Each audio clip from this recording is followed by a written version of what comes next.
മലയാളി വലിയ ആശങ്കയിലിരിക്കുകയാണ്. ചരിത്രത്തിലാദ്യമായി തിരുവനന്തപുരം നഗരസഭ തിരുവനന്തപുരം കോർപ്പറേഷൻ BJP ഒറ്റക്കക്ഷി എന്ന നിലയിൽ ഭൂരിപക്ഷം നേടിയിരിക്കുന്നു. ഭരിക്കാനുള്ള എല്ലാ സംവിധാനങ്ങളും ഏതാണ്ട് ഒത്തുവരുന്നുണ്ട്. സത്യപ്രതിജ്ഞ ചെയ്തിരിക്കുന്നു കൗൺസിലർമാർ. ഇപ്പോഴും തീരുമാനമാകാത്തൊരു കാര്യം, 26-ാം തീയതി വരെ സാങ്കേതികമായി സമയമുണ്ട് എന്നുള്ളതൊക്കെ ശരിയാണ്. എങ്കിലും വലിയ ഒരു BJP പോലൊരു പാർട്ടിക്ക് രാജീവ് ചന്ദ്രശേഖരന്റെ ഒരു നേതൃപാടവത്തിന്റെ മെയ്വഴക്കം തെളിയിച്ചു കഴിഞ്ഞതാണ് തിരുവനന്തപുരത്ത്. അദ്ദേഹത്തിന് ഒരു കോർപ്പറേഷൻ ചരിത്രത്തിൽ ആദ്യമായി പിടിച്ചെടുക്കാൻ പറ്റി എന്നത് വലിയ നേട്ടം തന്നെയാണ്. പക്ഷെ അതേ മെയ്വഴക്കം ഒരു ചെയർപേഴ്സണെ തെരഞ്ഞെടുക്കുന്നത്, മേയറെ തെരഞ്ഞെടുക്കുന്നതിൽ അത്ര എളുപ്പമല്ല എന്ന് വിചാരിക്കുന്നുണ്ട്. അതിന്റെ പ്രധാനപ്പെട്ട കാരണമായി പറഞ്ഞു കേൾക്കുന്നത്, തിരുവനന്തപുരം BJPയുടെ തിരുവനന്തപുരം ജില്ലാ പ്രസിഡന്റ് വരെ ആയിരുന്ന VV രാജേഷിനെ കൗൺസിലറായി വന്നിട്ടുണ്ട്. അദ്ദേഹം ഈ കോർപ്പറേഷൻ കൗൺസിലറായി ജയിച്ചു വന്നിട്ടുണ്ട്. പക്ഷേ VV രാജേഷിനെ ചെയർമാനാക്കുമെന്ന്, ജനറലാണല്ലോ സീറ്റ്, VV രാജേഷിനെ ചെയർമാനാക്കും എന്ന ഒരു ധാരണ ഉണ്ടായിരുന്നു ആളുകൾ. പക്ഷേ അതിനെതിരായുള്ള വലിയ നീക്കം BJPയിൽ നടക്കുന്നു എന്നാണ്. VV രാജേഷിനെതിരായി അത്ര ക്ലീൻ ഇമേജ് അല്ല. അദ്ദേഹം കൗൺസിലറായിരിക്കുമ്പോഴും അദ്ദേഹം BJPയുടെ ഒരു സാധാരണ ജില്ലാതല നേതാവായിരിക്കുമ്പോഴും അദ്ദേഹത്തിന്റെ വരവും ചെലവും തമ്മിൽ ഒത്തുപോകുകയുണ്ട് എന്നൊക്കെ ആളുകൾ ന്യായമായി സംശയിക്കുന്നുണ്ട്. അതുകൊണ്ടാണ് ശ്രീലേഖ IPSനെ കൊണ്ടുവന്നതും അവരെ ഒരു മേയർ സ്ഥാനാർത്ഥിയായി തന്നെയാണ് മനസ്സിൽ കണ്ടതും എന്നൊക്കെ പറയുന്നുണ്ട്. എന്തായാലും ഇപ്പോഴും തീരുമാനമായിട്ടില്ല. BJPയുടെ കേന്ദ്ര നേതൃത്വം തീരുമാനിക്കും എന്ന് പറഞ്ഞിരിക്കുകയാണ്. എന്തൊക്കെയായിരിക്കും ഒരുപക്ഷെ ഈ മേയർ തെരഞ്ഞെടുപ്പിന് BJPയെ പ്രതിസന്ധിയിലാഴ്ത്തുന്ന വിഷയങ്ങൾ? സ്വന്തം നേതാക്കളെ കുറിച്ചുള്ള അഴിമതി ഉൾപ്പെടെയുള്ള ആരോപണങ്ങളാണോ? അതോ ശ്രീലേഖ IPSനെ പോലെ ഒരു ബ്യൂറോക്രാറ്റിനെ കൊണ്ടുവന്ന് രാഷ്ട്രീയവൽക്കരിക്കാനുള്ള ആശങ്കകളാണോ? എന്തായിരിക്കും ഇനി തിരുവനന്തപുരത്തെ സമവാക്യങ്ങളിൽ BJPയെ കുഴക്കുന്ന പ്രശ്നങ്ങൾ എന്തായിരിക്കും? പ്രശാന്ത് സാർ പറയൂ. തിരുവനന്തപുരത്ത് ഇപ്പം BJPക്ക് ഇപ്പോഴല്ല നാളെ ഒരു പ്രശ്നം ഉണ്ടാകാൻ സാധ്യതയുള്ളതെന്ന് പറഞ്ഞാൽ ഈ പറയുന്ന 50 സീറ്റല്ലേ ഉള്ളൂ. അപ്പം നാളെ ഭരിച്ചു വരുമ്പോൾ അല്ലെങ്കിൽ മുമ്പോട്ട് പോകുമ്പോൾ ഈ ഭരണകക്ഷി അല്ലെങ്കിൽ ഭരിക്കുന്ന പാർട്ടിക്കെതിരെ ഒരു അവിശ്വാസം കൊണ്ടുവരാൻ പറ്റും. അതിനകത്ത് ഈ ഇടതുപക്ഷവും വലതുപക്ഷവും സ്വതന്ത്രന്മാരോട് ഒന്നിച്ചു നിന്നാൽ അവനെ അട്ടിമറിക്കാൻ പറ്റും. അപ്പം വീണ്ടും പുതിയ ഭരണസമിതി വരുമ്പോൾ ഇവരെ ഒന്നിച്ചു നിൽക്കാത്തതുകൊണ്ട് BJPക്ക് തന്നെ വരാൻ പറ്റുമെങ്കിലും സുസ്ഥിരമല്ലാത്ത ഒരു ഭരണം. അപ്പം അതിനകത്ത് BJPക്ക് ഇപ്പം വേണ്ടത് എനിക്ക് തോന്നുന്നു 51 വേണം. അപ്പോൾ 2 സ്വതന്ത്രന്മാർ കഴിഞ്ഞ ദിവസം എടുക്കുന്ന നിലപാട് അവർ ഇതുവരെ ഒരു നിലപാടും എടുത്തിട്ടില്ല. മാത്രമല്ല സ്വതന്ത്രന്മാരെ അനുനയിപ്പിക്കാൻ 2 പേരും ആണുങ്ങളായതുകൊണ്ട് ഒരു പെണ്ണുങ്ങളോ വല്ലതും ആയിരുന്നെങ്കിൽ ഒരു സ്വതന്ത്രയെ പിടിച്ചിട്ട് ഡെപ്യൂട്ടി മേയർ സ്ഥാനം കൊടുത്താൽ മതി. ഇപ്പോൾ അത് നടക്കത്തില്ല. ഡെപ്യൂട്ടി മേയർ ഏതായാലും പെണ്ണേ പറ്റത്തുള്ളൂ. പെണ്ണെ വെച്ചാലും പെണ്ണേ പറ്റൂ, ആണിനെ വെച്ചാലും പെണ്ണേ പറ്റൂ. അപ്പോൾ ആ ഒരു കാര്യമുണ്ട്. അപ്പം ഡെപ്യൂട്ടി മേയർ ഒക്കത്തില്ല. ഇതിനെ മറികടക്കണമെങ്കിൽ ഏറ്റവും പ്രധാനപ്പെട്ട അല്ലെങ്കിൽ ഏതെങ്കിലും ഒരാളെ പിടിച്ചിട്ട് മേയറാക്കാൻ അതൊരിക്കലും 50 സീറ്റ് നിൽക്കുന്ന BJP തയ്യാറാവത്തില്ല.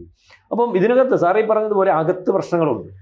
അകത്ത് പ്രശ്നങ്ങൾ എന്ന് പറഞ്ഞാൽ VV രാജേഷ് ഇപ്പോൾ സംസ്ഥാന സെക്രട്ടറി, നേരത്തെ ജില്ലാ പ്രസിഡന്റ് ആയിരുന്നു. അദ്ദേഹത്തിന് ഇതിനകത്ത് പല ഗ്രൂപ്പുകൾക്കകത്ത് ഒരു ഗ്രൂപ്പിന്റെ ഭാഗമായിട്ട് നിൽക്കുന്ന ആളാണ്. അദ്ദേഹം കഴിഞ്ഞ പ്രാവശ്യം മത്സരിച്ചു. അദ്ദേഹത്തിന്റെ പിറകിൽ ഈ പറയുന്ന മറ്റുള്ള ആക്ഷേപം പോലെ അഴിമതി ആരോപണങ്ങളൊക്കെ വരുന്നുണ്ട്. അപ്പോൾ അതൊരു പക്ഷേ ഒരു സംസ്ഥാന നേതൃത്വത്തിനോ അതിനെ തീരുമാനിക്കാൻ കഴിയുന്ന നേതൃത്വം എന്ന് പറഞ്ഞാൽ ഇപ്പോൾ RCക്ക് തീരുമാനിക്കാം. RC തീരുമാനങ്ങളെ വളരെ കൃത്യമായിട്ട് കഴിഞ്ഞ 2 ദിവസമായിട്ട് ഡൽഹിയിൽ പോയി വേണ്ടപ്പെട്ടവരെ ധരിപ്പിച്ചിട്ടുണ്ട്. RC പറയുന്നു 45 ദിവസത്തിനകം ഈ പറയുന്ന കോർപ്പറേഷൻ്റെ അധികാരത്തിൽ വന്നതിന് ശേഷം പ്രധാനമന്ത്രി വന്നിട്ട് അതിൻ്റെ തീരുമാനങ്ങൾ ഇവിടുത്തെ ജനങ്ങളോട് നേരിട്ട് പറയും. അപ്പോൾ അങ്ങനെ ജനങ്ങളോട് നേരിട്ട് തീരുമാനങ്ങൾ പറയുക എന്ന് പറഞ്ഞാൽ അവിടെ നിന്ന് തന്നെ തുടങ്ങി അല്ലെങ്കിൽ കോർപ്പറേഷൻ പിടിച്ചെടുത്തു നിന്ന് തന്നെ അദ്ദേഹം നേരിട്ട് പറയുമ്പോൾ അദ്ദേഹത്തിൻ്റെ ഒരു സ്വാധീനം അറിയാമല്ലോ. ഞാനിവിടെ കൈകാര്യം ചെയ്തുകൊള്ളാം, അല്ലെങ്കിൽ തിരുവനന്തപുരത്ത് ഉള്ള വികസനം, കോർപ്പറേഷനകത്തെ വികസനം ഇതുവരെ കാണാത്തതിനപ്പുറമാകും, നിങ്ങൾക്ക് വാക്ക് തരുന്നു എന്ന് പറഞ്ഞാൽ 3 മാസത്തിനകം നിയമസഭാ ഇലക്ഷനാണ്. അവർക്ക് ജയിക്കാൻ സാധ്യതയുള്ള പല മണ്ഡലങ്ങളും ഉണ്ട്. അല്ലെങ്കിൽ ഒന്നാമത് നിൽക്കുന്നിടത്തുണ്ട്. നേമത്ത് 17 സീറ്റ് മത്സരിച്ച് 17 വാർഡിലും ജയിച്ചിട്ടുണ്ട്. അതിനപ്പുറം അരുവിക്കര അതുപോലെ ജയിച്ചിട്ടുണ്ട്. അതായത് ആ വാർഡിലെ മൊത്തം ഈ പറയുന്ന BJP MLA. അപ്പോൾ ആ രീതിയിലേക്ക് കാര്യങ്ങൾ വരുന്നൊരവസ്ഥ വരും. അപ്പോൾ ഇവിടെ തീരുമാനിക്കാൻ പറ്റുന്ന ഒരവസ്ഥ ഉണ്ടോ എന്നെനിക്ക് സംശയമുണ്ട്. അത് മേയറെ തീരുമാനിക്കും. പിന്നെ പറയുന്ന IPS അതിന് സാധ്യത ഒരുപക്ഷെ കേന്ദ്രത്തിൽ നിന്ന് അവരെ ആക്കിക്കോളൂ എന്ന് പറയാനുള്ള സാധ്യത വളരെ കൂടുതലുണ്ട്. കാരണം ഈ പറയുന്ന നമ്മുടെ പ്രധാനമന്ത്രിയെ പരിശോധിക്കുമ്പോൾ അദ്ദേഹം സ്ത്രീകൾക്ക് വളരെ കൃത്യമായിട്ട് പ്രാതിനിധ്യം കൊടുത്തു പോകുന്ന ഒരു ആളാണ്. വംശീയമില്ലെന്ന് പറഞ്ഞാൽ സാധാരണ സ്ത്രീകളല്ല, ആർക്കെങ്കിലും കൊടുത്തു പോകുന്നല്ല, ഇവിടുത്തെ ചിഞ്ചുറാണിക്ക് കൊടുത്ത പോലല്ല. സംസ്ഥാനത്തില് കളിയാക്കി പറഞ്ഞല്ല, അല്ല കൊടുത്ത. ഇപ്പൊ തന്നെ ധനകാര്യമന്ത്രിയായിട്ടിരിക്കുന്നവരെ പറ്റി അഭിപ്രായ വ്യത്യാസം വല്ലതും ഉണ്ടോ? നേരത്തെ ഏൽപ്പിച്ചിരുന്ന ഏറ്റവും കൂടുതൽ വനിതാ മന്ത്രിമാരെന്നിട്ട് ഇപ്പോഴും ഉണ്ടല്ലോ. എല്ലാവർക്കും അവരുടെ ജോലി നമ്മളെ അതിശയിപ്പിക്കുന്ന രീതി ചെയ്യുന്നുണ്ട്. അപ്പൊ ഇവിടെയും ആ ഒരു രീതിയിലേക്ക് ഒരു മേയർ എന്ന് പറഞ്ഞ് ഇറങ്ങി നിന്ന് നാളെ കാലത്ത് ഈ മേയറെ കൊണ്ടുവച്ചിട്ട് അല്ലെങ്കിൽ നിർത്തിയവരെ MLA ആക്കാൻ എളുപ്പമാവും. ഇവരെ ഇപ്പൊ മേയറാക്കി നിർത്തിക്കൊണ്ട് ആ മേയറെ മത്സരിപ്പിക്കുന്നത് രാജിവെക്കൊന്നും വേണ്ടല്ലോ. അവർ മേയർ മത്സരിക്കും. അതിനുള്ള സാധ്യത കൂടി കണ്ടിട്ട് ഒരു മേയറെ തീരുമാനിക്കുമ്പോൾ നമ്മൾ ഈ പറയുന്ന പോലെ സംവരണം, വനിതയ്ക്ക് പ്രാതിനിധ്യം കൊടുക്കുന്നത് എന്തുകൊണ്ട്? അവരത്രയ്ക്ക് പ്രാപ്തിയായിരുന്നു. അവർ അല്ലെങ്കിൽ സാംസ്കാരിക മേഖലയിലൊക്കെ എല്ലാ മേഖലയിലും കഴിവുള്ളവരാണ്. സാധാരണക്കാരുടെ കാര്യത്തിനകത്ത് ഇടപെടുന്നവരാണ്. പല രീതിയിൽ അവരെ നമ്മൾ കണ്ടിട്ടുണ്ടല്ലോ സാധാരണക്കാരൻ്റെ വിഷയത്തിൽ. അപ്പോൾ ആ രീതിയിലേക്കുള്ള ഏതായാലും തീരുമാനം ഇവിടെ ഉണ്ടാകത്തില്ല. നമ്മൾ പലവട്ടം ചർച്ച ചെയ്തതുപോലെ മുകളിൽ നിന്നുള്ള തീരുമാനം മാത്രമായിരിക്കും. കാരണം അടങ്ങിയിരിക്കണമെങ്കിൽ, അല്ലെങ്കിൽ അവസരം ഉണ്ടാവാതിരിക്കണമെങ്കിൽ, അല്ലെങ്കിൽ കൃത്യമായിട്ട് മുന്നോട്ട് പോകണമെങ്കിൽ, അല്ലെങ്കിൽ 12 നഗരസഭയിലെ ചെയർപേഴ്സണും അവരും തമ്മിൽ അടി ഇതിനകത്ത് നടക്കും. കുറച്ച് പറഞ്ഞ കാര്യങ്ങളോട് ചേർത്തുകൊണ്ട് മറ്റൊന്നുകൂടി ഈ സമയത്ത് ആലോചിക്കാവുന്ന കാര്യമാണ്. ഈ ഇന്ത്യ മുന്നണി എന്നൊരു സാധനം ഇന്ത്യയിൽ ഒരു നിഴല് പോലെയെങ്കിലും ഉണ്ടല്ലോ. ആപൽഘട്ടത്തിൽ BJPയെ, ഈ രണ്ട് മുന്നണികളുടെ, ഇപ്പൊ ഈ ഇന്ത്യ മുന്നണിയുടെ രണ്ട് പാർട്ടാണല്ലോ സത്യത്തിൽ UDF LDF. ആപൽഘട്ടത്തിൽ BJPയെ ഒറ്റപ്പെടുത്താൻ എങ്കിലും മറ്റൊരു നിവൃത്തിയില്ലാത്ത ഘട്ടത്തിലെങ്കിലും ഒരു ഐക്യബോധം കാണിക്കേണ്ടിയിരുന്നില്ലേ തിരുവനന്തപുരം നഗരസഭയിൽ? അത് ശരിയായ രാഷ്ട്രീയമായിട്ട് എനിക്ക് തോന്നുന്നില്ല. കാരണം ഇന്ത്യ മുന്നണി എന്ന് പറയുന്നത് ഒരിക്കലും കേരളത്തിലെ രാഷ്ട്രീയത്തെ ഉൾക്കൊണ്ടുള്ള ഒരു സംവിധാനമല്ല. അല്ലെങ്കിൽ കേരള രാഷ്ട്രീയം ആ ഇന്ത്യ മുന്നണി സംവിധാനത്തിനകത്ത് കയറുന്ന ഒന്നല്ല. ഇവിടെ വളരെ ശക്തമായിട്ട് എതിർപക്ഷത്തു നിന്ന് മത്സരിക്കുന്ന രണ്ട് വിഭാഗമാണ് കോൺഗ്രസും അതുപോലെ CPM. അവർക്ക് ഏത് ആപൽഘട്ടത്തിലും BJPക്കെതിരെ ഒരുമിച്ച് ഇവിടെ ചേർന്നാൽ അത് അവരുടെ തന്നെ ശവക്കുഴി തോണ്ടലിന് തുല്യമായിത്തീരും. അതാണ് പ്രധാനം. ഞാനിപ്പോൾ സോഷ്യൽ മീഡിയയിലെ പലയിടത്തുമൊക്കെ ഇങ്ങനെ ഇന്ത്യ സഖ്യം അവിടെ വരും, BJPയെ ഭരണത്തിൽ നിന്ന് മാറ്റി നിർത്തും, ജനം ആഗ്രഹിക്കുന്നുണ്ട് പലരും എന്ന് കരുതുന്നത് പുറമേയുള്ളവരാണ് കേട്ടോ, തിരുവനന്തപുരത്തുകാരല്ല. അല്ലെ, പുറമേയുള്ള ആളുകൾ എങ്ങനെയൊക്കെ പറയുന്നു എന്നല്ലാണ്ട് അതിനൊരു കഥയുമില്ല ശരിക്കും പറഞ്ഞാൽ. കാരണം വളരെ ഗൗരവമായിട്ട് രാഷ്ട്രീയത്തെ കാണുന്ന ആളുകൾക്കറിയാം അതൊരിക്കലും ശരിയാവുന്നൊരു രാഷ്ട്രീയമല്ല. അത് കോൺഗ്രസിൻ്റെയും അതേപോലെ തന്നെ CPMൻ്റെയും ആത്മഹത്യക്ക് മാത്രമേ വഴിയൊരുക്കുകയുള്ളൂ. രണ്ടാമത്തെ വിഷയം മേയർ എന്ന് പറയുന്നത് നിങ്ങൾ രണ്ടുപേരും പറഞ്ഞ കാര്യങ്ങൾ, അഹമ്മദ് മാഷ് പറഞ്ഞതും അതുപോലെ തന്നെ പ്രശാന്ത് പറഞ്ഞതായിട്ടുള്ള കാര്യങ്ങളൊക്കെ ഞാൻ കേട്ടു. അതിൽ നിങ്ങൾ പറഞ്ഞ കാര്യങ്ങളെല്ലാം തന്നെ പ്രസക്തമായിട്ടുള്ള കാര്യങ്ങളാണ്, ഇല്ലെന്ന് ഞാൻ പറയുന്നില്ല. കാരണം VV രാജേഷിനെ എന്തുകൊണ്ടാക്കുന്നില്ല എന്ന് ചോദിച്ചാൽ അദ്ദേഹത്തിൻ്റെ വീടിൻ്റെ മുമ്പിൽ വരെ BJP പ്രവർത്തകർ അഴിമതിക്ക് എതിരായി ബോധ്യപ്പെടുത്തി ബോർഡ് വെച്ചാണ്. ഇയാൾ അഴിമതിക്കാരാണെന്ന് പറഞ്ഞ് ബോർഡ് വെച്ചാൽ അത് പാർട്ടിക്കകത്ത് നിൽക്കുന്ന ആഭ്യന്തര കലാപത്തിൻ്റെ ഭാഗമാണ് എന്ന് നമുക്ക് വേണമെങ്കിൽ കരുതാമെങ്കിലും അഴിമതിയുമായി ബന്ധപ്പെട്ട പല വിഷയങ്ങളിലും രാജേഷിൻ്റെ പേര് വലിച്ചിഴക്കപ്പെട്ടത്. പക്ഷേ തിരുവനന്തപുരത്തെ BJP എന്ന് പറഞ്ഞാൽ എന്താണ്? അത് VV രാജേഷിലൂടെ തന്നെ രൂപപ്പെട്ടതാണ്. ഒരു രാഷ്ട്രീയ പ്രവർത്തനം എന്ന നിലക്ക് അത് നിരന്തരമായിട്ട് നിരവധി വർഷങ്ങളവിടെ BJPയുടെ മുഖമാണ്.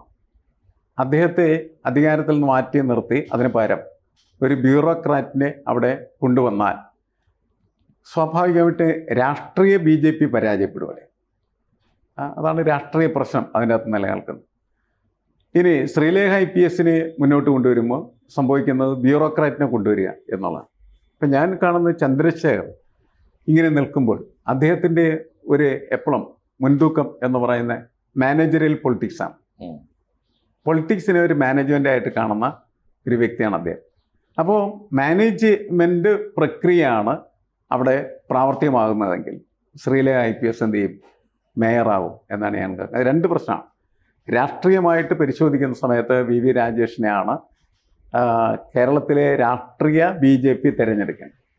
എന്നാൽ ഈ രാഷ്ട്രീയത്തെ തന്നെ ഒരു മാനേജ്മെൻറ്റ് പ്രോസസ്സായിട്ട് കണക്കാക്കുന്ന ചന്ദ്രശേഖർ പോലെയുള്ളതായ ആളുകൾ ഇതിൻ്റെ അകത്ത് മേധാവിത്വം വഹിക്കുമ്പോൾ അതിന് പല ഗുണങ്ങളുണ്ടെന്ന് അവർ കണ്ടതുമാണ്.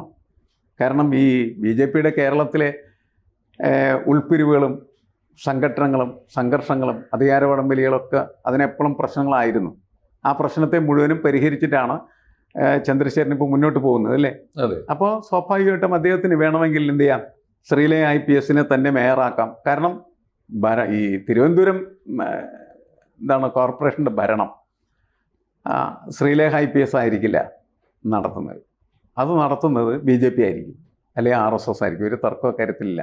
കാരണം ഇവിടെ കണ്ണന്താനം എന്ന് പറയുന്ന ഒരു മന്ത്രി കേന്ദ്രത്തിലുണ്ടായിരുന്നു അല്ലേ? ഞാൻ ഡൽഹിയിൽ പോയി അവരുടെ ഓഫീസിൽ കയറുന്ന സമയത്ത് അവിടെ എൻ്റെ ഒരു സുഹൃത്താണ് ആ ഓഫീസ് മുഴുവൻ നിയന്ത്രിച്ചുകൊണ്ടിരുന്നത്. അദ്ദേഹം എത്രയോ കാലമായിട്ട് ഉള്ള RSS ആണെന്നാണ്. അതായത് സാധാരണ നമ്മൾ കാണുന്ന ഒരു RSS അല്ല, വെൽ ഡിസിപ്ലിൻഡായ RSSൻ്റെ ശരിയായിട്ടുള്ള കാര്യങ്ങൾ മാത്രം ഉൾക്കൊണ്ട് പ്രവർത്തിക്കുന്നതായിട്ടുള്ള മണിലായിരുന്നു അവിടെ അന്നേരത്ത് ആ ഓഫീസ് സമ്പൂർണ്ണമായിട്ട് നിയന്ത്രിച്ചുകൊണ്ടിരുന്ന വെച്ചാൽ RSS ആണ് നിയന്ത്രിക്കുന്നത്. കണ്ണന്താനത്തിനകത്ത് റോള് വളരെ കുറച്ച് മാത്രമായിട്ടുള്ള എനിക്ക് തോന്നി. ശ്രീലേഖ IPSനും റോള് വളരെ വളരെ മൈന്യൂട്ട് ആയിരിക്കും. ഈ RCയുടെ ഒരു മാനേജ്മെന്റിന്റെ കാര്യം പറയുമ്പോൾ തിരുവനന്തപുരത്തെ മാത്രം ഒരു ഇഷ്യൂ ആയിട്ട് നമുക്ക് കാണാൻ പറ്റുമോ? അല്ല, BJPയുടെ ഒരു സംസ്ഥാന പ്രസിഡന്റ് എന്ന നിലയിൽ ഒരു വിഷൻ അദ്ദേഹത്തിന് ഉണ്ടായിരിക്കണമല്ലോ. കാരണം UDFനും LDFനും മധ്യേ രണ്ടു കൂട്ടർക്കും വ്യാപകമായി ബാധിച്ചിരിക്കുന്ന കറപ്ഷൻ എന്ന രോഗത്തിന്, സാമൂഹ്യ രോഗത്തിനെതിരെ ഒരു ബദൽ മൂവ്മെന്റിനെ കോർപ്പറേഷൻ തൊട്ട് പാർലമെന്റ് വരെ കൊണ്ടുവരണം എന്നൊരു ചിന്ത, അങ്ങനെ ഒരു ചിന്ത വന്നാൽ അതിൻ്റെ ഒരു സൂചനയായിട്ട് ശ്രീലേഖയ്ക്ക് മുൻതൂക്കം കൊടുത്താൽ അത് BJPയുടെ ഭാവി രാഷ്ട്രീയത്തിന് കൂടി ഗുണം ചെയ്യില്ലേ? അല്ല, ഞാൻ കാണുന്നത് ശ്രീലേഖയ്ക്ക് മുൻതൂക്കം കൊടുക്കാനുള്ള സാധ്യതയാണ്. അതിന് ഞാൻ പറഞ്ഞല്ലോ, കാരണം ഭരിക്കുന്നത് അവരല്ല, BJP ആവും. BJP അല്ല, RSS. വളരെ കൃത്യമായിട്ട് പ്ലാൻഡായിട്ട് ആയിരിക്കും ആ ഭരണം നടത്താനായിട്ട് പോകുന്നത്. കാരണം തിരുവനന്തപുരം പിടിച്ച സമയത്ത് പുറത്ത് ഇന്ത്യയിൽ BJP പറഞ്ഞത് മോദിയിലൂടെ നമ്മൾ കേട്ടതാണ്, കേരളം പിടിച്ചു എന്നാണ്. മാത്രമല്ല ചന്ദ്രശേഖരന് മോദി നൽകിയ ഒരു ഉപദേശവും അതേപോലെ തന്നെ പ്രോത്സാഹനം എന്താണ്? ഗുജറാത്ത് ഇങ്ങനെയാണ് ഞാൻ പിടിച്ചതെന്നാണ്. ആദ്യം അഹമ്മദാബാദ്, ഞാൻ അഹമ്മദാബാദ് കോർപ്പറേഷനാണ് അന്ന് BJP ആദ്യമായിട്ട് ജയിക്കുന്ന അവിടെ എങ്ങനെയാണ്. അന്ന് അദ്ദേഹം അതിൻ്റെ സംഘടനാ സെക്രട്ടറി ആയിട്ട് പ്രവർത്തിച്ചുകൊണ്ടിരിക്കുകയാണ് മോദി. അപ്പം മോദി പറഞ്ഞത് ഇങ്ങനെയാണ് നമ്മൾ ഒരു സംസ്ഥാനം പിടിക്കുന്നത്. നീ എന്റെ പിൻഗാമിയാണ്. അതെ, തീർച്ചയായിട്ടും അങ്ങനെ തന്നെയാണ് പറഞ്ഞത്. ഇത് മതി എന്നാ പറഞ്ഞത്, നമുക്ക് അടുത്ത തവണ. പക്ഷേ അതത്ര എളുപ്പമല്ല, നടക്കുന്ന കാര്യമല്ല എന്നുള്ള കാര്യം നമുക്കറിയാം. കേരളത്തിൽ അങ്ങനെ എളുപ്പത്തിൽ ഒരു കോർപ്പറേഷൻ പിടിച്ചുകൊണ്ട് കേരളം പിടിക്കാൻ പറ്റും എന്ന് കരുതുന്നത് ശരിയായ കാര്യമല്ല. പക്ഷേ ആ തെരഞ്ഞെടുപ്പ് ഫലത്തെ BJPയുടെ അഖിലേന്ത്യാ നേതൃത്വം കണ്ട ഒരു കാഴ്ചയാണ് മോദിയുടെ ട്വീറ്റിലൂടെ നമ്മൾ മനസ്സിലാക്കേണ്ടത്. അപ്പം അതുകൊണ്ട് ചന്ദ്രശേഖരൻ അവസാനം തീരുമാനിക്കുന്നത് ബ്യൂറോക്രാറ്റ് ആയിരിക്കും തിരുവനന്തപുരത്തെ മേയർ എന്നാണെങ്കിൽ അതിൽ നമ്മളീ പറഞ്ഞ എല്ലാ കാര്യങ്ങളും ഉണ്ടായിരിക്കും. അതിൻ്റെ ഓഫീസ് മാനേജ്മെൻറ്റ് മുതൽ എല്ലാ കാര്യങ്ങളും നിയന്ത്രിക്കുന്നത് RSS ആയിരിക്കും. തീർച്ചയായിട്ടും BJP തന്നെ തിരുവനന്തപുരം ഭരിക്കുമെന്നും പ്രധാനമന്ത്രിയുടെ എല്ലാ ആശീർവാദവും ഉണ്ടാകുമെന്നും ഈ മേയർ രണ്ട് നിലപാട് തീർച്ചയായിട്ടും VV രാജേഷ്, R ശ്രീലേഖ, ഈ രണ്ട് പേരാണ് വന്നിട്ടുള്ളത്. മൂന്നാമതൊരു പേര് തീർച്ചയായിട്ടും വരാനിടയില്ല എന്നും തൽക്കാലം 26-ാം തീയതി വരെ നമുക്ക് പ്രേക്ഷകരോട് അല്ലേ അങ്ങനെ പങ്കിടാനാവും. ബാക്കിയൊക്കെ കൂടുതലും പറയാനില്ല. അത് നോക്കൂ, ABCക്ക് ഒരു ദേശീയ ചാനലുണ്ട്. ഒരുപക്ഷെ നിങ്ങൾക്ക് അതിനെക്കുറിച്ച് അറിയാൻ പാടുണ്ടാവില്ല. നമ്മൾ ദേശീയ വിഷയങ്ങളെല്ലാം ചർച്ച ചെയ്യുന്ന ആ ചാനൽ ഒരു ഹിന്ദി ചാനലാണ്. തീർച്ചയായിട്ടും നിങ്ങൾ സബ്സ്ക്രൈബ് ചെയ്യണം.